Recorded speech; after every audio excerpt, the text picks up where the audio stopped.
Merci à vous d'être là en ce lundi soir. Je suis particulièrement heureux et ravi de recevoir Yannick Enel à l'occasion de la parution de Notre solitude aux échappées sur le procès de Charlie Hebdo.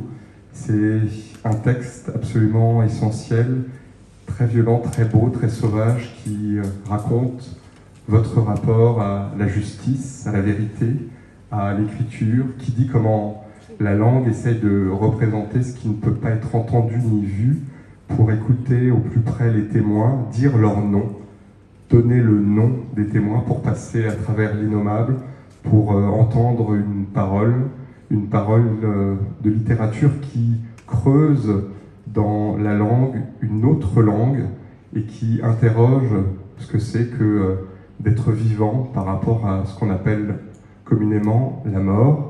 Et j'avais une première question, on va dire somme toute assez générale. Vous avez des livres qui vous accompagnent, on en parlera, ce que vous appelez de manière très belle des talismans. Il y a un texte notamment de Heidegger qui s'appelle « Acheminement vers la parole » et j'aime beaucoup ce mot même d'acheminement. Votre langue s'achemine quelque part, c'est pas simplement un chemin, c'est une langue qui est en train de se faire vers un destinataire qui est le lecteur, qui sont ses témoins, ceux qui ont vécu cette tragédie. Et Heidegger disait la chose suivante, et ça rejoint ce que vous dites dans Notre solitude: parler, ce n'est pas en même temps écouter, parler est avant tout écouter. Est-ce que pour vous, l'écriture, c'est d'abord et avant tout écouter? Absolument, oui. Je suis ravi de ce que vous dites. Et je pense que le langage est une écoute de lui-même. C'est-à-dire que ce qu'on appelle la littérature, et je crois que personne ne peut dire « je fais de la littérature », il n'y a pas de critère pour ça, on ne le saura jamais. C'est chaque personne, chaque lecteur qui reçoit un livre et qui, en un sens, le transforme en littérature ou pas. C'est chaque lecteur qui finalement, dans ce qu'il en est de la dimension des phrases, se nourrit ou pas. Moi, là, la situation que j'ai vécue là, pendant 3 mois, celle de ce procès de Charlie Hebdo, de l'hypercacher et des crimes de Montrouge, a fait de moi nécessairement quelqu'un qui devait écouter.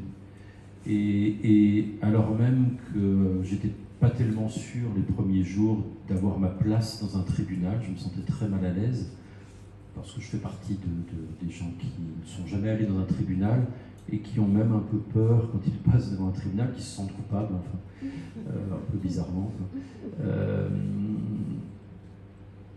Et bien très vite, je me suis rendu compte que la situation de parole qui était la mienne relevait de l'essence même de la littérature, c'est-à-dire écouter les autres. Je veux dire par là qu'on ne peut pas trouver de définition plus simple de ce qu'est la littérature. C'est une écoute des autres, mais des autres dans la langue, ou de l'autre dans la langue. Si j'étais psychanalyste, je pourrais commencer à raffiner là-dessus. Je crois effectivement, c'est pas très bien vu de citer Heidegger, mais comme vous l'avez cité, je suis tranquille.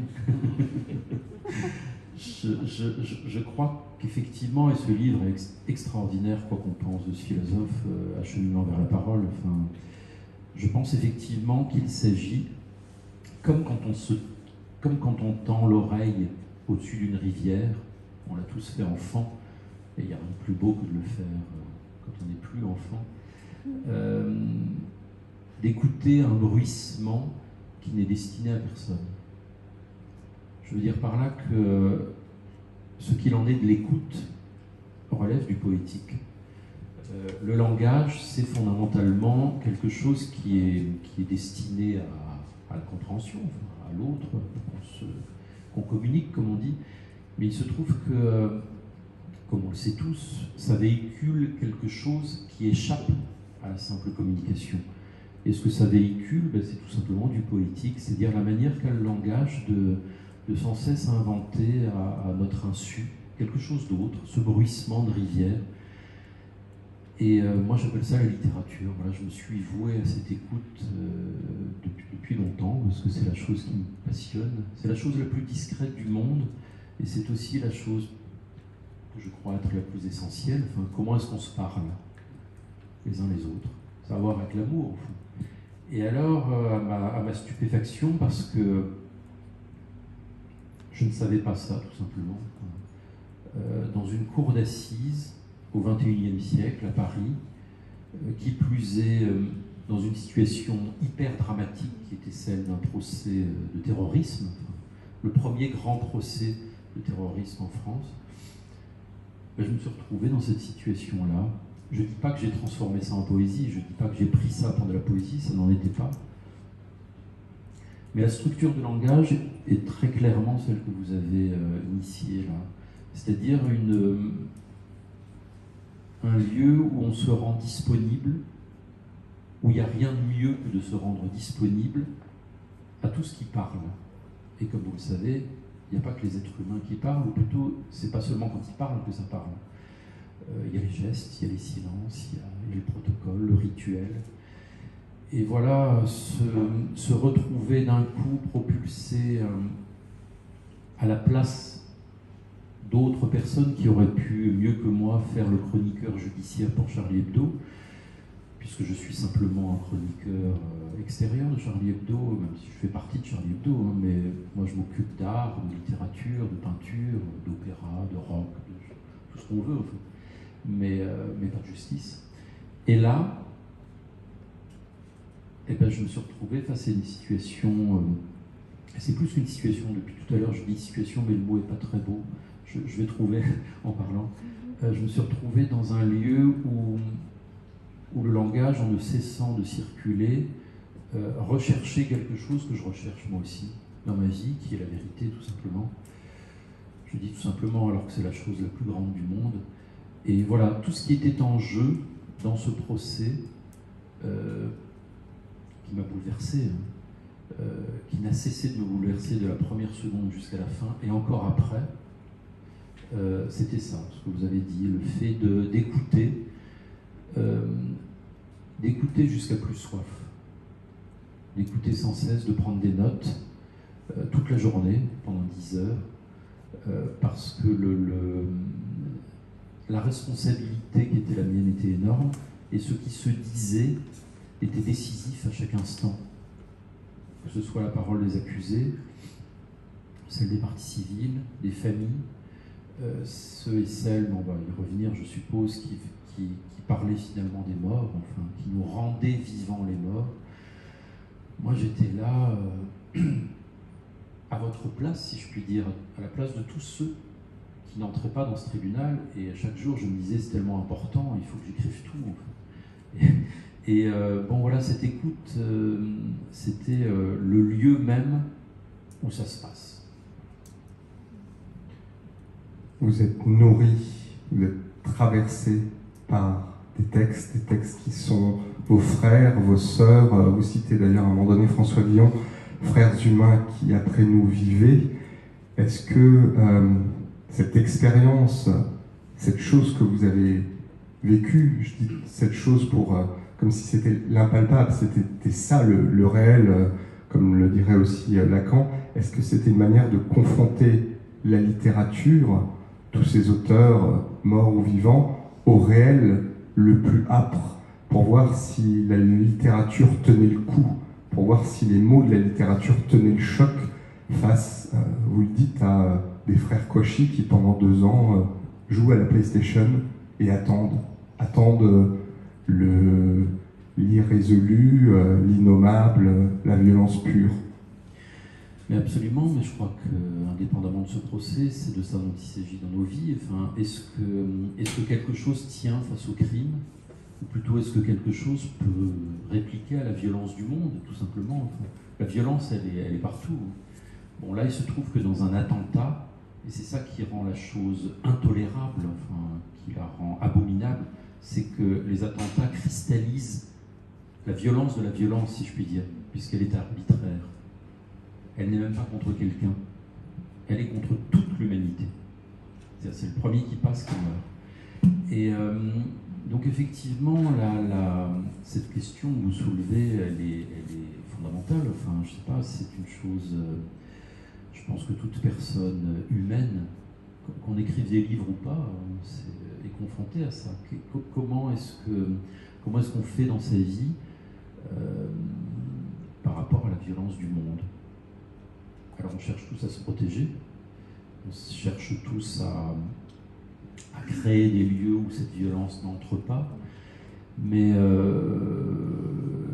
moi je fais ça un peu comme tout le monde, et puis j'essaye de penser cette chose qu'est la violence à travers mes livres, à travers des romans où il est question de confrontation avec le mal, mais pas seulement, hein, il n'y a pas que le mal dans la vie heureusement, mais il se trouve que là, puisque le directeur Charlie Hebdo, Riss, m'avait proposé ça en pensant avec raison que peut-être un écrivain, plutôt qu'un chroniqueur judiciaire, c'était quelqu'un qui pouvait tirer parti de ce qu'on appelle une immersion. Et moi, ça me plaisait, en fait, ce challenge complètement fou, en fait, de vouer 3 mois de ma vie, parce que je n'ai fait que ça, hein, j'ai pas eu de vie, ni de famille, ni amoureuse, ni rien, enfin, je pouvais rien faire d'autre. Cette immersion comment dire, dans le poids qu'elle suscitait sur moi, m'a mis dans les conditions de peut-être essayer de trouver les mots, non pas pour contrer la violence, si j'en étais capable, ça serait bien, enfin, je me présenterais en politique, mais de dire quelque chose qui peut-être échappe à la violence. Parce que c'est ça qui m'a quand même énormément frappé, c'est ça qui frappe aussi toutes celles et ceux, peut-être parmi vous, qui suivent le procès en ce moment du 13 novembre, quand on a lu en septembre-octobre les témoignages des survivants, il y a quelque chose de plus fort que la mort, voilà. Et c'est pas seulement un énoncé spirituel que je viens de dire, quelque chose qui est plus fort que la mort, c'est la parole elle-même, enfin, c'est se débrouiller pour trouver dans sa propre vie, avec le langage, une chose que la violence n'aura pas, l'irréductible qui est en chacun de nous. Enfin, je crois vraiment qu'il y a une part indemne en chacun de nous, une part non damnée. Enfin, l'indemne, étymologiquement, c'est ça, c'est le non damné, ce qui échappe à l'enfer. Bon, cette part, on peut en faire, je sais pas, on peut enseigner avec cette part. On peut la destiner à des enfants, voilà. On est père ou mère, on peut se l'échanger dans l'amour, on peut faire de la poésie, du théâtre, ou rien en fait. Mais on l'a mal, je pense, dans la vie quand le malheur, quand le nihilisme nous ronge, c'est que cette part d'indemne, c'est qu'on a arrêté de prendre soin de cette part, on se les fait bouffer en fait. Et dans ce procès, je voyais ça vraiment clairement, enfin, qui était en jeu, chez chacun en fait, même chez les accusés. Qui m'ont aussi passionné tout autant que les survivants et les survivantes que j'ai admirés en fait. C'est ce que chacun fait de sa vie au fond. Parce que dans un lieu de justice, et je l'ignorais ça aussi, parce que je sais pas, enfin, je me disais la loi est là pour nous contraindre, alors qu'au fond la loi nous libère. Voilà. C'est une chose bête, mais il a fallu j'ai plus de 50 ans pour l'apprendre. Mais voilà, j'ai été là à retranscrire quelque chose qui s'est passé d'historique. Enfin, vraiment, je suis très fier de ça, enfin, d'avoir pu être disponible pour penser tout ça, pour prendre en note, pour essayer de le retranscrire chaque nuit. C'était un travail complètement, comme toujours, d'écrire un livre. Enfin, c'est toujours un travail hors du commun et qui relève d'un amour fou pour le langage et d'un investissement qui fait que la fatigue ne compte même plus. Enfin, je me suis complètement vidé de mes forces pour ça, parce que pour des gens comme Coco, Sigolène Vinzon, Zari Siboni, l'une des caissières de l'Hypercachère, c'était ça qu'il fallait faire en fait. Je pense que quand on entend des paroles comme ça un jour dans sa vie, on se dit il faut non seulement les redonner à entendre, mais il faut leur faire cortège, en fait, parce que c'est plus beau que la politique. Enfin, la politique, ça devrait être ce qu'il y a de plus beau. Malheureusement, on sait tous que ça peut être ce qu'il y a de pire. Mais quand quelqu'un se met à parler à la barre, vous voyez, d'un tribunal de cour d'assises, quand quelqu'un se met à parler de la vie, de la mort, des efforts, le mot effort n'est pas si mal, enfin, des efforts que chacun fait, quand quelqu'un se met à nommer les choses, à raconter son parcours, son expérience, bah, c'est 100 fois plus beau que tout ce qu'on peut nous proposer comme programme. Voilà. Donc moi j'étais juste là comme témoin des témoins pour essayer de retranscrire tout ça qui m'a sidéré. En fait. Vous parlez de cortège, il y a un certain nombre de phrases dans Notre solitude qui sont des cortèges, vous le dites, toutes ces phrases, vous citez notamment une phrase d'Hegel que j'apportais avec moi au tribunal, ces pages que je connaissais par cœur, ces livres que j'avais dans mes poches, je les utilisais comme des talismans. Ils m'aidaient à penser, mais aussi à supporter les moments difficiles, peut-être même infusait-il un peu de bienfaisance au débat et nous protégeait-il. Les noms, les livres, les phrases sont une bénédiction. On va entendre une bénédiction, peut-être, quelques phrases de Flaubert, quelques phrases de Saint-Julien l'Hospitalier, qui est un livre frère pour vous. On va entendre ces quelques phrases, et ce qui est intéressant pour ceux qui vous lisent, c'est que ces phrases naviguent aussi de manière souterraine dans votre œuvre, et quand on va entendre cet extrait de Saint-Julien l'Hospitalier, on pense à notre solitude, et on pense aussi à « Tiens, ferme ta couronne ». Il mourut, ce texte lu par Georges Claes, renvoie à ce que vous dites dans Le sens du calme, qui avait paru dans la collection Traits et Portraits. Qu'y a-t-il, vous dites, qu'y a-t-il dans un livre qui puisse à ce point nous élargir? Le texte du Saint-Julien flambe dans ma tête comme un coffret de pirate. Les phrases s'ajustent, elles illuminent mes nerfs. J'ai pour la première fois la notion du texte parfait. En quelques minutes, je me sens mieux. Le Prytanée a disparu, il n'y a plus qu'une fine ligne rouge qui palpite entre des phrases, un filigrane où le spirituel s'allume. L'histoire de Julien est celle d'une initiation. Je m'initie à elle. Comme lui, je meurs pour renaître. J'entre dans un royaume nouveau, celui des phrases qui sont, comme dit Flaubert, des aventures. Et de même qu'écrire implique une manière spéciale de vivre, lire vous sépare des échanges de conventions et vous confirme dans une solitude qui vous consacre. Cette solitude dont il est fait question dans Notre solitude, quelle est-elle cette solitude? C'est la solitude de tout lecteur et de tout écrivain et de tout témoin.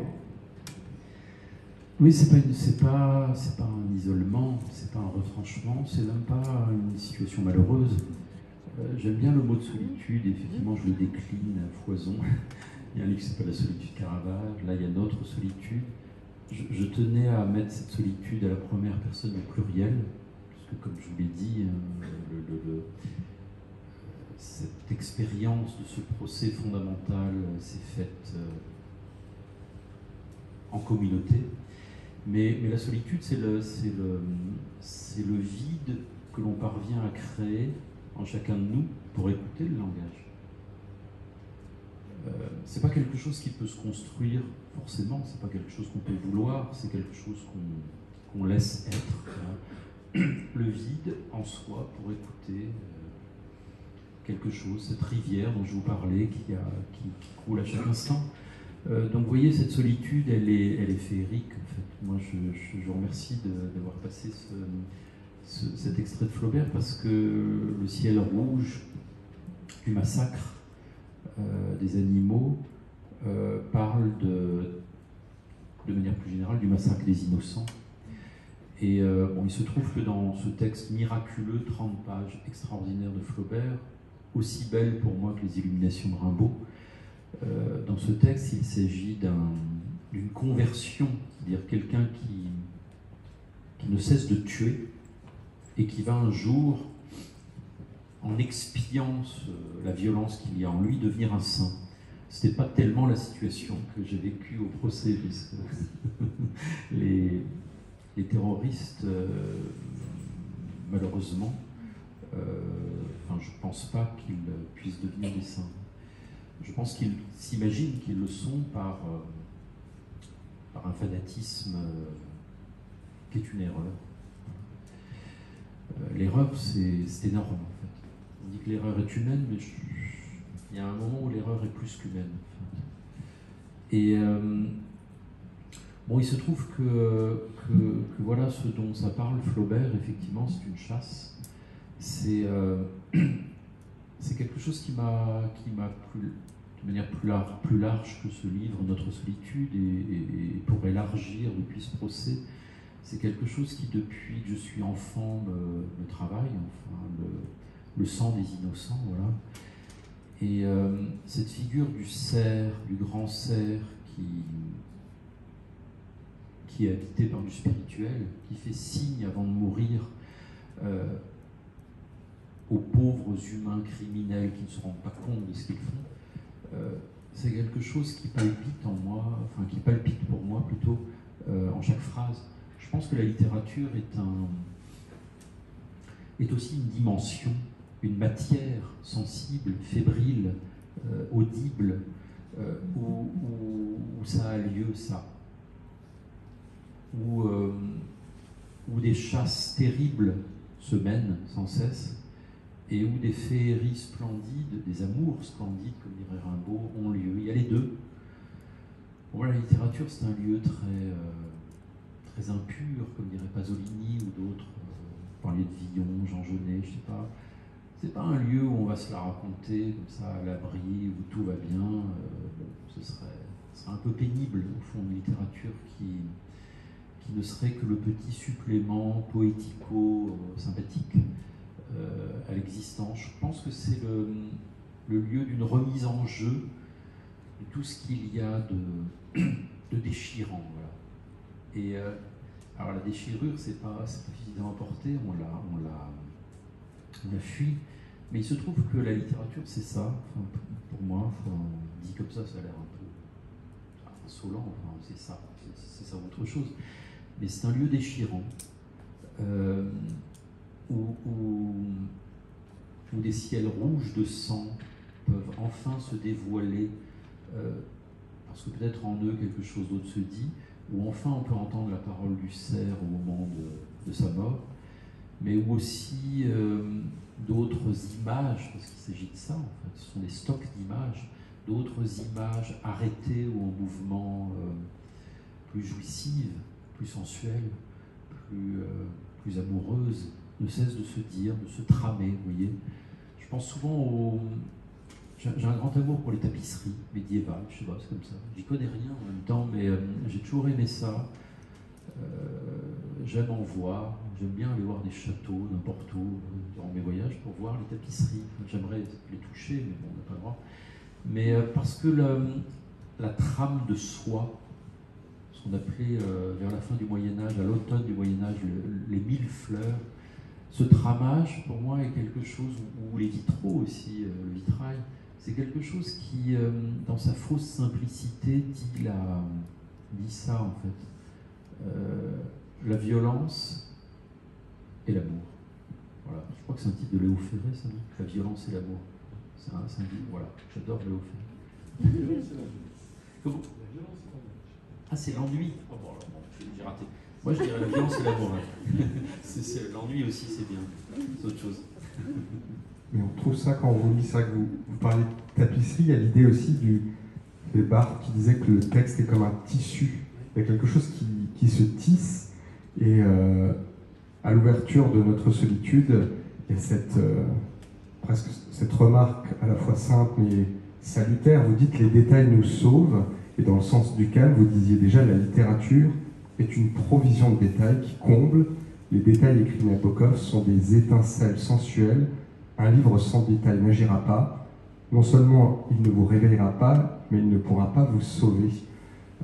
Ce qui est intéressant, et vous le dites dans Notre solitude, c'est que Charlie Hebdo, journal, qui va contre la religion, fait qu'il y a quelque chose qui s'entrechoque chez vous, puisque il y a chez vous presque une mystique de l'écriture.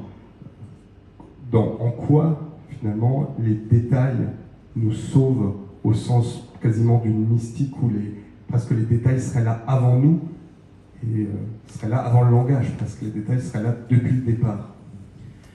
Oui, j'aime bien que vous disiez ça, que les détails précèdent le langage. Je sais pas, parfois je pense, je sais pas vous, mais je me demande ce qui se passait dans l'Arche de Noé. J'allais vous dire, il est cinglé celui-là, mais je sais pas, c'est stupéfiant. Enfin, puisque vous parliez de salut, de sauver les animaux, tout cela, ce cortège là aussi, où toute la communauté est représentée. Et bon, moi ce qui m'anime, c'est vraiment la manière dont la singularité est désirable. On peut appeler ça les détails, disons. La manière dont quelqu'un, une autre personne, encore une autre, porte en elle des étincelles, enfin, voilà, porte en elle tous les récits du monde. C'est pour ça que je parlais de l'arche. J'aimerais à chaque instant, ou chaque livre est pour moi une arche. Les livres que j'aime lire sont des arches. Il y a là-dedans des stocks immenses de détails, de sensualité, de vacarme aussi, de bruissement, de musique. J'aimerais être capable de transporter dans un récit toute l'histoire du monde, puisque toute l'histoire du monde a lieu à chaque instant. Je m'égare un peu à chacune de vos questions, hein, mais c'est ma manière de faire. Enfin, mais sur la question de la mystique et de la religion, c'est aussi quelque chose de très important. C'est pas un conflit que j'ai avec Charlie Hebdo, mais c'est une discordance, voilà. Une discordance amicale. C'est vrai que les gens de Charlie Hebdo me taquinent sans cesse, parce que chaque semaine j'écris des chroniques, où parfois je parle même de la vie des saints, de Jésus. Ils me disent, tu me casses les pieds. Enfin. Et moi je sais pas, comment dire, j'aime assez les dieux, mais c'est comme dans notre solitude, c'est le pluriel qui compte. J'ai pas la chance dans ma vie d'avoir un rapport avec un Dieu, avec une transcendance. Mais en revanche, j'aime le sacré, j'aime l'émanation épiphanique qui vient d'une pluralité de choses, de territoires. Et donc c'est pour ça que je dis j'aime les dieux, j'aime les déesses, j'aime les dieux et les déesses grecques, mais pas seulement. Tous les dieux, ça me parle, ça me fait penser, ça me surexcite. Et ça crée du langage, il y a un ruissellement. Pourquoi s'en priver? J'arrête pas de dire à Risme, pourquoi tu te prives de tout ça? Et je peux comprendre que la religion, et le christianisme en particulier, enfin, qui était au départ quand même le grand ennemi de Charlie Hebdo, historiquement, je peux comprendre que ce soit aussi quelque chose qui a suscité avec l'Église une forme de tyrannie. C'est indéniable. Je peux comprendre que la culture qui a émané de ça a créé aussi de l'oppression, enfin, et que les religions sont, dans leur excès, dans ce qu'on appelle le fanatisme, enfin, sont éminemment critiquables. Je suis le premier à le faire, c'est pour ça que j'ai participé à ce procès. Mais c'est plus compliqué que ça, en fait, parce que l'esprit qui anime chacun d'entre nous, qu'on peut écouter ou pas, hein. Et cet esprit n'est pas singulier, puis il ne vient pas seulement d'un Dieu, je sais pas. L'esprit n'appartient à aucune religion, voilà. Et moi je pense que, comme vous le disiez tout à l'heure, et c'est pas que pour les détails, je pense que le langage nous précède. Il y a une mémoire, enfin une bibliothèque immense, des bibliothèques immenses, enfin, de la Mésopotamie jusqu'au dernier livre de Lydie Salver, enfin je sais pas, j'ai envie de tout lire, enfin, de me nourrir à chaque instant de tout. Il s'agit de ça, de cette mémoire. C'est ça pour moi l'esprit. C'est tout ce qui s'est dit depuis l'Arche de Noé, disons, pour blaguer, jusqu'à aujourd'hui. Alors après, les religions, c'est autre chose. Enfin, c'est un rapport intime avec aussi une construction qu'on se fait. Donc moi, je ne viens pas du tout de l'anticléricalisme qui est le lieu historique de Charlie. Et c'est tout le génie de ce journal que d'accueillir, au fond, depuis pas mal d'années, une pluralité de voix, des gens qui n'arrêtent pas de se gueuler dessus, parce qu'il faut voir, la rédaction de Charlie, c'est extraordinaire. Le mercredi, j'y vais pas tout le temps parce que c'est pas évident de participer le mercredi matin à Charlie, à la conférence de rédaction, sachant ce qu'on sait en fait. Dès qu'on y est, on pense qu'on est dans la même situation qu'un certain matin de janvier 2015. C'est affreux, mais c'est comme ça. Malgré les 7 portes blindées, malgré l'adresse inconnue de tous, même moi j'ai appris à l'oublier. Je sais y aller dans Paris, mais je ne la connais pas. Et donc tout ça pour dire que je suis tellement content d'avoir croisé la route un jour de Charlie Hebdo, qui, encore une fois, c'était pas ma culture. Parce que lorsque vous recevez, lorsque vous avez la chance, fin janvier 2015, souvenez-vous, de recevoir un coup de fil et qu'on vous dit ce que vous voulez écrire dans Charlie, enfin, une semaine après les attentats, ben, on se dit que c'est la chose à faire, quoi. Enfin, un peu de fraternité, comme vous disiez. Et il y avait Marie Dariussec, il y avait Robert McLean Wilson, un très grand écrivain irlandais qui écrit trop peu de romans. Il a écrit 3 romans géniaux, longtemps qu'il n'en écrit pas, mais il est dans Charlie toutes les semaines. Et voilà, il y a des plumes incroyables, enfin, tout le monde est...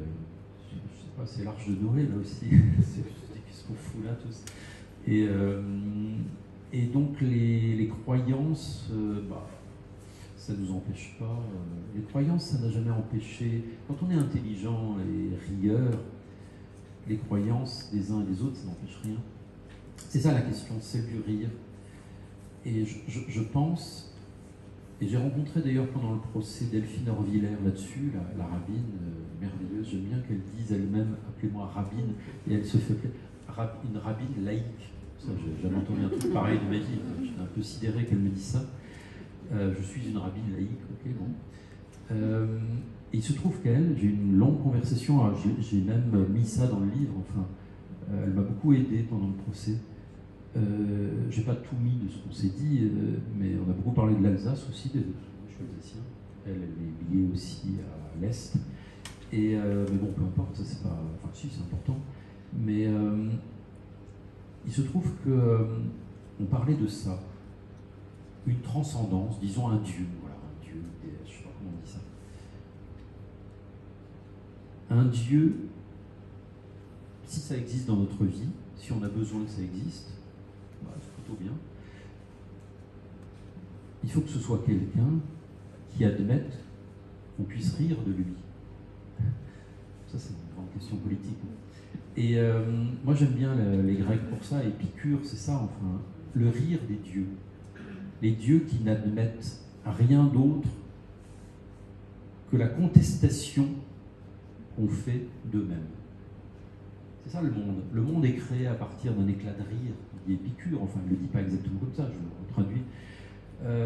Pour moi, toute souveraineté n'a de sens qu'à accepter son propre, qu'à accepter l'humour qu'on pourrait lui opposer. Et c'est pour ça que le fanatisme est la chose la plus dégueulasse du monde, parce que c'est un contresens sur l'idée même de la divinité. Dieu. Un Dieu qui se dirait offensé du rire qu'on va lui prodiguer, il faudrait s'interroger sur ce Dieu. Et voilà, c'est une chose que j'ai en commun avec Charlie Hebdo. Voilà, moi je me suis entendu là-dessus, ça vient de Rabelais, ça vient de très loin, de Diogène, enfin vous voyez, c'est pas des trucs contre l'islam, contre le pape, ou je sais pas trop quoi, enfin, c'est plus immémorial au fond. Et je crois qu'il y a moyen, civilement, laïquement, j'ai été prof comme vous, hein, et la laïcité, c'est la grande chose à l'école, ça ne peut pas marcher autrement, et dans la société elle-même. Et la laïcité, pour moi, ça veut dire ça, être capable de rire de ce qui est le plus important. Et rire de ce qui est le plus important, c'est pas une profanation, c'est une décontraction. Justement, vous évoquiez Delphine Orvillers, avec elle vous parlez de la vie et de la mort. On va l'entendre, précédé d'un court extrait de Jean Kelevitch qui parle de la mort ou de l'impossibilité de parler de la mort. C'était extrait de L'heure bleue de Laura Adler. Donc on entend d'abord la voix de Jean Kelevitch et ensuite Laura Adler poser une question là-dessus à Delphine Orvillers. Jamais elle n'aura le dernier mot, et vous en parlez justement de ne pas laisser à la mort le dernier mot. Delphine Orvillers qui d'ailleurs enterré la psychanalyste Elsa Caya. Qu'est-ce que vous avez appris au contact de Delphine Orvillers? Est-ce qu'il y a quelque chose aussi qui s'acheminait en vous et qui a fait un peu effet de révélation, parce que c'est tout le propos de notre solitude? Beaucoup de choses, oui, dans ce que vous dites, dans ce qu'elle dit. La mort n'a pas le dernier mot, je trouve ça très beau, parce qu'il y a une phrase très célèbre de Staline qui dit « À la fin, c'est la mort qui gagne ». Bah non. Bah non. Puisqu'on est là. Je veux dire par là que nos morts, on en a tous, nos morts ont besoin de nous, ont besoin du vivant, c'est ce qu'elle dit. Donc c'est pas la mort qui gagne. Et elle a raison de dire, Ionkelevitch aussi, qu'on ne peut pas parler de la mort, mais il s'agit des morts, parce que la mort, je ne sais pas si personne ne sait ce que c'est, mais les morts, là, écouter les morts, c'est aussi quelque chose que j'assigne très modestement à la littérature, comme étant un langage dont on prend soin. Moi, je passe mes journées à essayer de prendre soin de phrases, enfin, de les ajuster, d'être le plus juste possible, de prendre soin du langage, voilà.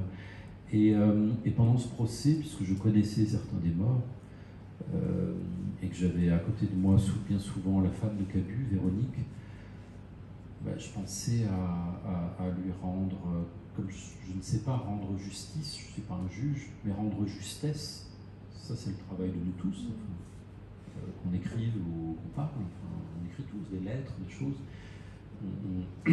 on a le langage en partage, et quand même cette justesse, elle est pour les morts. Et alors il se trouve que, oui, Delphine Orvillers, c'est quelqu'un que j'admire, parce qu'elle a aussi... J'aime bien les gens qui sont comme elle, capables d'être dans l'étude, en l'occurrence la Torah, puisqu'elle a une communauté dont elle est, je ne sais pas comment on dit ça, enfin, puisqu'elle est rabbin, enfin, dont elle s'occupe, voilà. Les gens qui sont à la fois dans l'étude et qui sont capables de porter une parole publique. Qui sont capables, c'est pas de vulgariser pour autant, le mot vulgariser est toujours un peu péjoratif, mais qui sont capables de faire entendre ce qui est de plus complexe. L'élitisme pour tous, vous voyez. Je sais pas, quand on est prof, ça c'est quelque chose. L'élitisme pour tous. On tient bon, on va pas baisser le niveau, au contraire. Et bon, et du coup, ça, j'aime ça chez elle. Et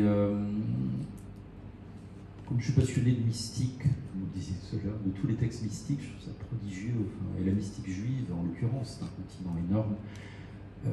Ça me plaisait de dialoguer avec elle.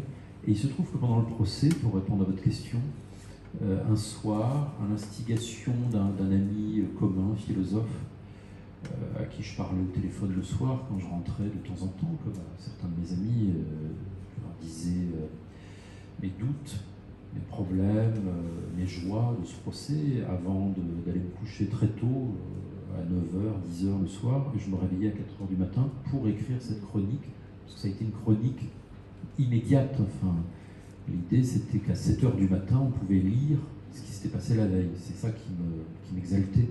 Donc j'avais trouvé cet agencement, comme dit Deleuze, 4h du matin, 7h du matin. D'ailleurs, je continue à me réveiller à 4h. Bon, je ne sais pas combien de temps il faudra pour ça. Mais... Et un soir, cet ami, Stéphane Habib, qui est psychanalyste et philosophe, me dit, avant que je me couche, il me dit, écoute, si tu as la force, peut-être un week-end, je voudrais te faire rencontrer Delphine Orvillers un samedi soir, voilà, dans le Marais. Je dis, génial, enfin, je viens. Et on a parlé de la vulnérabilité, pour répondre à votre question. De la vulnérabilité parce que je suis allé la voir comme un patient, finalement. Je ne sais pas comment dire ça. Moi, je ne suis pas juif, mais on s'en fout. Enfin, je lui ai dit, écoutez, c'est pas que j'ai un problème, mais je me rends bien compte que la dépense qui est la mienne depuis 1 mois et demi dans ce procès, c'est une dépense d'empathie. Je suis presque obligé, je le veux, me mettre en empathie pour entendre, cette empathie, à un moment, elle commence à me nuire. Je n'ai plus de force, en fait. Je suis complètement mangé par autrui. Et elle m'a dit, seul le cassé parle au cassé. Je dis, wow. Et elle a commencé à m'expliquer, je suis très honoré, que Moïse aussi, précisément Dieu était allé le chercher parce qu'il parlait mal, parce qu'il bégayait, et que donc on est chargé de la parole des autres, précisément quand on n'arrive pas bien à la tenir, cette parole.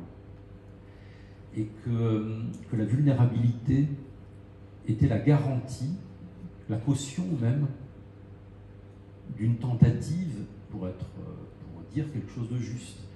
Et bon, j'étais hyper content, évidemment. Je me dis, wow, c'est comme si j'étais médaillé.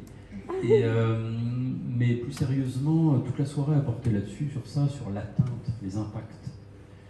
Et sur le fait que il est possible qu'effectivement, dans ces zones-là, qui sont des zones fluctuantes, obscures, où la rétribution n'est pas très claire, enfin, je ne parle pas de rétribution pour moi, mais pour le texte, ce qu'on écrit, ce que chaque jour je donnais à entendre.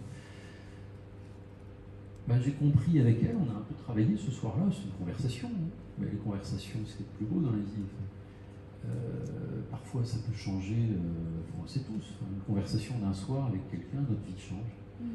Alors, je ne dis pas que ma vie a changé, mais là, ce soir-là, j'ai senti que ce que je fournissais, c'était un travail, et que plus j'étais faible, parce que franchement, je m'étiolais, vous voyez, plus j'étais faible, plus c'était au service précisément de cette écriture. Plus j'entendais, plus je m'approchais justement de ces témoins, de ces survivants, de ces survivantes, qu'on ne peut pas prendre de haut, des gens avec qui, si on reste, si on reste sur ce qu'on sait faire, ce qu'on sait être, alors on ne les rencontre pas en fait. Il faut, je ne sais pas, enfin, moi je me suis dessaisi de, je sais pas, d'une compétence que j'ai, mine de rien, au bout de 25 ans, à écrire, enfin voilà, on a tous quelque chose qu'on sait faire à peu près. Et j'ai laissé le langage comme ça s'étioler pour pouvoir entendre ce langage erratique qui était celui des témoins. Et Delphine Orvillers me disait ça, me disait, ben voilà, ce qui est cassé chez les survivants, seul quelqu'un qui accepte de casser ce qu'il sait faire pourra le répercuter. Bon, ça a été une grande leçon, je veux dire, parce que c'est une chose de l'entendre, c'est une autre chose de le faire. Mais il se trouve que je le faisais mais ça ne me faisait pas du bien, en fait. Ça fait plus de bien d'arriver et de faire le maître, en fait, d'exercer un magistère. Mais là, ça n'aurait rien donné. Et c'était, finalement, elle m'a rassuré sur le fait que cette conduite-là, où on se rend disponible à quelque chose qu'on a du mal à entendre, qu'on a du mal à retranscrire, qui n'arrête pas de se troubler, ça a à voir avec la grande chose. Delphine Orvillers, c'était une très belle rencontre. Comme vous le savez, si vous avez lu certains de ses livres, c'est extraordinaire, très simple, très fluide. Je le disais avant, ce qui est fort dans notre solitude, c'est comment le réel se confronte, se cogne à la littérature. Vous parlez de tapisserie, on voit que tout est tissé, tout est mêlé. Je voulais évoquer la personne de Ségolène Vincent comme témoin, faisant écho à un autre témoin de la littérature qui est Ishmael de Moby Dick, puisque Ségolène Vincent elle a un tatouage de Moby Dick. Et ce qui est étonnant, c'est que vous disiez qu'après le procès, il y a un écrivain, une langue qui tenait encore le coup, c'était Marguerite Duras. Et on va entendre, c'est une archive, Marguerite Duras lisant Moby Dick, d'Herman Melville. C'est une archive INA, c'était sur France Culture. C'est une émission que vous pouvez retrouver. Elle dialogue dans une bibliothèque municipale avec des mineurs et elle leur lit du Michaud, du Aimé Césaire et du Moby Dick. Et dans notre solitude, vous dites, un jour d'octobre, nous déjeunions, elle, Ségolène Vincent et moi, au tribunal. Nos officiers de sécurité n'aimaient pas que nous traînions dehors, ils nous interdisaient les terrasses des restaurants. De toute façon, le confinement ayant recommencé, tout était fermé. Nous étions donc assis avec nos salades et nos eaux minérales à côté d'un distributeur de café à l'un des derniers étages du tribunal. Le ciel et le périphérique de la porte de Clichy entrés par les grandes baies vitrées, nous parlions, Sigolène et moi, de littérature, et plus spécialement de Moby Dick, cette histoire de baleine blanche que nous aimons follement tous les deux et qui est racontée par un survivant, le seul à en être revenu, Ishmaël, le plus beau des narrateurs, le plus tragique, le plus drôle, celui dont la voix s'égale à la poésie elle-même, dont Sigolène a dit qu'elle nous sauvait, parce que la poésie est plus forte que la mort. Ah, oui, je sais pas quoi dire. Ça m'intimide. Moby Dick, pour moi, ce qui est le plus beau, enfin, ça parlait de sauver quand j'étais petit. Je me suis retrouvé dans des circonstances compliquées dans ma vie, enfermé dans un pensionnat militaire. Et c'était un cauchemar. Et Moby Dick, ça a été, je sais pas, quand j'ai eu ça très tardivement, vous voyez, à 15 ans, entre les mains, ça a été le livre qui m'a... C'était ma Bible, vous voyez. C'est le livre qui m'a... qui m'a converti au langage, voilà. Qui m'a fait entendre que quelque chose d'une sauvagerie, parce que c'est écrit dans un anglais complètement bizarre, complètement fou. Je le lisais un peu en anglais, un peu en français, je ne comprenais pas tout, même aujourd'hui je ne comprends pas tout, mais là il y avait le grand océan de la métaphysique, enfin, c'était plus beau que la philosophie, enfin, c'était le monde tout entier, et surtout c'était raconté effectivement, comme Sigolène l'a dit là, dans cette conversation, c'était raconté par le survivant. Il se trouve que Moby Dick est l'histoire d'un groupe d'hommes qui n'ont rien compris à ce qu'est la baleine, qui veulent la tuer, parce qu'ils pensent qu'elle est le mal. Et le seul qui a un rapport avec cette chose ambivalente, enfin, qui peut tuer tout le monde, effectivement, qui peut être le Léviathan, mais qui peut recéler aussi la rose mystique, qui peut être ce qui fait bruisser les vagues, ce qui est le cœur même des mers du Sud, eh bien, il n'y a que Ismaël, ce moussaillon, enfin, qui voulait se suicider au début du livre, qui entre, qui fait le sale boulot. Il n'y a que lui qui est dans un rapport poétique avec la baleine, et elle va l'épargner. Et il sera là comme dans Job, vous savez, dans le livre de Job, et moi seul suis venu pour te le dire. Il devient Job, enfin, il devient celui qui, après toutes les épreuves, va raconter. En fait. Moi, je ne connais que cette position-là, parce que, comme je vous le disais tout à l'heure, je ne sais pas faire autre chose que de raconter. Et pour moi, là, cette position-là, de celui qui revient, pour vous le dire, de celui qui fait l'effort de faire un récit, même avec les morts, et pour les morts et pour les vivants, eh ben, à 15 ans, j'ai fait connaissance avec ça, enfin avec cette voix. C'était ce jeune homme, Ismaël, qui, comme par hasard, est le fondateur de l'islam. Enfin, qui, vous savez, c'est le deuxième fils d'Abraham, c'est le fils du désert, c'est le fils qu'il a eu avec la servante. Et il est banni, en fait. Il va traverser le désert, il va oui, on peut dire ça comme ça, il va fonder une branche du monothéisme nouvelle qui va donner lieu à l'islam. Et bon, cette histoire me bouleverse depuis toujours, enfin, Moby Dick. Il se trouve que cette femme, Sigolène Vinzon, qui est celle dont vous savez qu'elle a été épargnée par les frères Kouachi le jour de l'attentat, pour qu'elle lise le Coran. Moi j'ai vu les images aussi, les images qui étaient sous scellées, les images des caméras de surveillance, images qui m'ont empêché justement, c'est ce que je raconte dans Notre solitude, qui m'ont empêché l'un des premiers soirs de trouver les mots. Enfin, ça a été une épreuve cathartique. Enfin, c'était impossible de raconter ce que j'avais vu ce jour-là.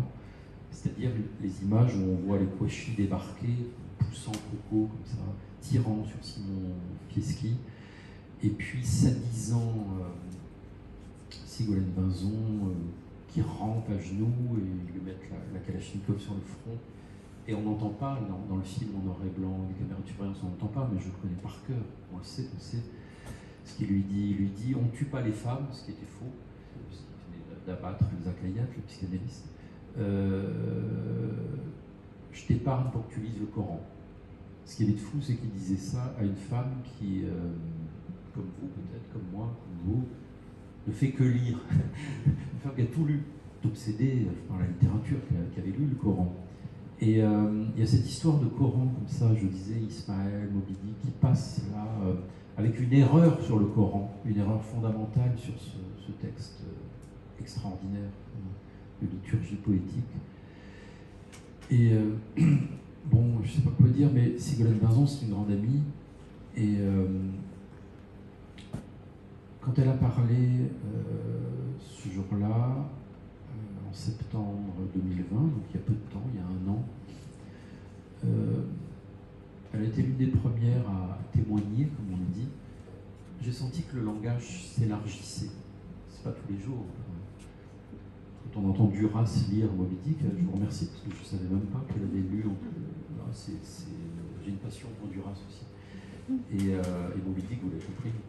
Et il se trouve que Ségolène Vinzon nous a gratifiés. Vraiment gratifiés. Enfin, c'est pas tous les jours qu'on est gratifié non plus. Et la parole, je pense qu'elle est faite pour ça. La parole est douée, de manière interne, de quelque chose qui peut nous gratifier. C'est pour ça que la poésie est si belle. Enfin, être gratifié, c'est, je suppose, enfin, on le vit chacun différemment, c'est être rapproché du cœur ardent des choses. C'est être capable d'aimer plus encore. Parce que ce qu'il y a de beau dans l'amour, c'est que ça, c'est comme disait Lacan, encore.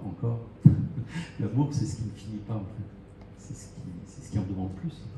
C'est le contraire du manque. Et quand ça vient, ne pas manquer. Et bon, il se trouve que Ségolène Vinzon, je ne sais plus trop ce que je dis là, mais elle est porteuse de ça. Je pense qu'il y a en elle aussi un peu d'Ismaël, en fait. Et alors son tatouage, c'est beau que vous le rappeliez, parce qu'elle me l'a montré, dans un geste comme ça, d'impudeur fraternelle, d'impudeur pudique. Bon, ceci dit, il est sur le bras, hein, ça va plus. Ce tatouage est stupéfiant parce que j'essaie de le décrire, mais bon, je l'ai vu quelques secondes. Je n'allais pas le téléphoner pour me dire tu peux pas me le remontrer, m'envoyer une photo, ça va, c'est une chose. Mais dans mon souvenir, c'est la baleine. Et autour de la baleine, il y a 12 barques. Et ces 12 barques, ce sont les 12 morts. Voilà, janvier 2015. Et ce rapport des témoins, je pense que c'est sa vie, en fait, Ségolène Vinzon. L'articulation entre le témoin et le survivant. Voilà. Les morts, les témoins, le survivant, la survivante. Et bien ça, quand on voue sa vie, comme moi, à la littérature, et qu'on fait que ça, en fait. J'ai été longuement professeur, mais il y a eu un moment où c'était plus possible, pour toutes sortes de raisons, parce que les banlieues parisiennes sont très complexes, très faibles. Au bout de 10 ans, on a l'impression d'avoir 70 ans. Et quand on voue sa vie à la littérature, ce sont ces questions-là qui nous agitent. Enfin, la survivance, quelque chose qui revient de la mort, quelqu'un qui revient de la mort, le témoignage, qu'est-ce que c'est qu'un témoignage? Témoin en grec, ça veut dire martyr, enfin, donc être un témoin. Moi, je suis juste un témoin de témoin, bon, ça va. Mais la parole, les morts, les témoins, le vivant, ce qui est plus vif dans le vivant. Vous voyez, il n'y a pas, au fond, ce sont les choses les plus fondamentales, enfin, qui reviennent sans cesse, qui tournent. Et voilà, Ségolène Vinzon, c'est une grande rencontre pour moi aussi, c'est comme Delphine Orvillers, mais parce qu'elle était là tout le temps. Et puis, voilà, elle a vu la mort en face, comme on dit bêtement. Elle en est revenue, elle est capable d'en parler pour nous. Parce qu'elle, pour elle-même, elle n'en parle pas tellement. Enfin, c'est pas... Comme Coco, comme d'autres, ils ont envie de passer à autre chose. C'est ça qui m'a beaucoup frappé quand j'ai connu les gens de Charlie, c'est qu'ils parlent jamais de ça en fait. On les comprend enfin. En même temps, je sais pas, c'est pas trop quoi dire dans ces cas-là, mais et au procès, il en a été question. Ils se sont même découverts entre eux. Ouais. Voilà, je sais pas. Pour terminer, pour évoquer aussi votre passion à la fois de la peinture et de la musique, vous parlez dans Le sens du calme de 17 reines. Et d'ailleurs, toutes ces nouvelles reines pourraient être dans cette ronde dont vous parlez. Je voudrais évoquer une musicienne qui vous est très chère et on va l'entendre dans cet extrait d'une interview avec Augustin Trapenard. Elle raconte comment elle a d'abord tourné le dos au public et qu'ensuite elle a appris à regarder le public, à communiquer avec eux, c'est Cat Power. On va l'entendre nous raconter brièvement son parcours. Des insouciants. Quand j'étais petite, j'étais insouciante, très joyeuse. Et après, à l'adolescence, ça a complètement changé. J'étais très repliée sur moi-même. Et quand j'ai commencé à écrire des chansons, je tournais le dos au public. Ce qui était important dans la chanson, c'était la chanson. C'était pas la pause que je pouvais prendre. C'était le message, c'était l'intention. Et plus tard, au cours de cette vie et des différents enregistrements que j'ai pu vivre, j'ai eu des moments difficiles. Pendant 4 ans, je buvais beaucoup trop. J'étais en souffrance. J'avais vraiment une période où j'ai traversé une dépression profonde. Je souffrais énormément. Après, donc, je suis devenue sobre et à ce moment-là est sorti The Greatest. Et la première fois que j'ai fait un concert pour The Greatest, c'était la première fois que je ne tournais pas le dos au public. Généralement, je regardais le piano ou je regardais le fond de la salle. Et là, c'est la première fois que j'ai vu le public. Jamais je n'avais vu le public. Et qu'est-ce que vous avez vu? Ce que j'ai vu, j'ai vu des gens pleins d'amour, confiants. Et je n'étais pas consciente de leur présence avant. J'étais tellement impliquée dans la chanson, respecter son intégrité. J'étais tellement concentrée sur tout ça que je n'avais pas vu les humains avant cela. Jusqu'alors, c'était la chanson qui était importante. Et après, j'ai compris que le lien avec la personne était important. Et c'est le public qui m'a appris l'importance de ce lien. Et cette tournée-là, c'est celle où j'ai réappris à chanter comme je le faisais quand j'étais cette petite fille de 6 ans. J'étais cette petite fille de 6 ans, ça renvoie à ce que vous dites dans Le sens du calme, aussi être ce qu'on appelle un écrivain, mais un artiste, un peintre, un musicien, une musicienne. C'est se rendre disponible à chaque instant pour l'arrivée du langage. Rien de mieux à faire qu'à dégager dans sa vie la possibilité d'une telle expérience, à entrer dans les jardins, à deviner la vie des nymphes, à prononcer le nom des déesses. Il n'est pas vrai que les expériences soient toutes mortes et que nous n'ayons plus rien à vivre. L'événement le plus décisif aujourd'hui, c'est la possibilité dans une vie de l'expérience poétique. Elle reste toujours là, cette expérience-là. C'est, comme le dit Cat Power, c'est finalement... On tourne le dos et ensuite on voit les gens, on voit un visage et d'un coup c'est possible. Oui, c'est très beau. J'étais là à cette tournée. J'étais là à l'Olympia quand elle a fait la tournée pour The Greatest. Et effectivement, c'est la première fois qu'on la voyait de face. Et elle se trompait d'ailleurs. J'aime bien la vulnérabilité, on en a parlé. J'aime pas les performances comme ça, très professionnelles. Je trouve que la poésie, c'est pas professionnel du tout. Ça doit, on fait ce qu'on veut, mais ça peut rester une improvisation au plus proche de ce qui est clos. Et l'éclosion, parfois ça marche pas, c'est tout, c'est comme ça.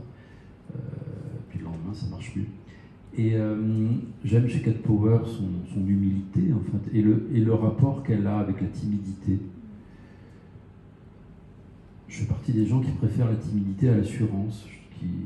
Je vois plus de choses belles dans la timidité que dans l'assurance. Et je pense que la timidité, la dernière timidité, comme dit Rimbaud dans Les Illuminations, c'est une manière de jouer comme les grands pianistes, de tout désapprendre au dernier moment et d'improviser alors qu'ils savent déjà tout. Et donc c'est le grand art, enfin, de miser sur ce qu'on ne sait pas faire. Et du coup, j'aurais tendance à dire que c'est ça, pour moi, un écrivain. La posture romantique de l'écrivain qui surplombe tout ça, pour moi, c'est de la foutaise, enfin, c'est une connerie. Enfin, surtout au XXe et au XXIe siècle, ça n'existe pas. Enfin, à part des cas de mythomanie, de surplomb. Moi, un écrivain, c'est quelqu'un qui, au contraire, travaille à la chance de travailler un peu plus d'heures par jour que chacun de ceux qui ont un autre travail, à cette chose qu'est le langage, enfin, et qui, bon, que ça prenne la forme de roman, de poème, de théâtre, peu importe, on s'en fout, enfin, chacun va vers la forme qui est la plus sensible, mais il s'agit de faire parler ce qu'il y a d'encore indemne au cœur du langage. Voilà. C'est ce que j'appelle l'expérience poétique. Je pense que c'est la chose qui, je ne veux pas dire des grands mots et dire que c'est ça qui va nous sauver, mais on a encore ça, voilà. La communication planétaire instantanée à chaque instant qui a du bon. Enfin, on peut faire sortir un prisonnier de Chine grâce à Internet. Enfin, mais cette saturation du langage qui n'est destiné qu'à une consommation immédiate dans ce qu'on appelle la communication, rate quelque chose, qu'il est de notre capacité à chacun de garder vivant, qui est quelque chose, voilà, qui n'est pas évident à dire, qui est la dimension poétique. Voilà. Il n'y a pas besoin d'être un poète pour faire parler la poésie. Ça se dit parfois dans des mots d'amour, enfin, dans l'intimité. Moi, j'essaie d'en faire des livres et de donner des narrations à tout ça, de donner un cadre un peu spectaculaire, disons, un peu féerique plutôt. Ça peut se dire même dans une salle de cour d'assises, parce que quand une survivante, notamment Zari Siboni, l'hypercachère, vient vous parler de ce que ça a été de descendre, de monter un escalier, de protéger des gens tandis que les cadavres s'amoncellent, eh ben c'est complètement fou, c'est presque inaudible, mais il y a une poésie folle dans le fait d'être encore dans cet enfer-là, d'être encore quelqu'un qui arrive à survivre et à donner des noms à des gens, à prendre soin des choses. Et voilà, bon, du coup, un artiste, c'est juste quelqu'un qui répercute ça pour les autres. C'est comme ça que je vois les choses. Merci infiniment, Yannick Enel. Merci à vous. Merci.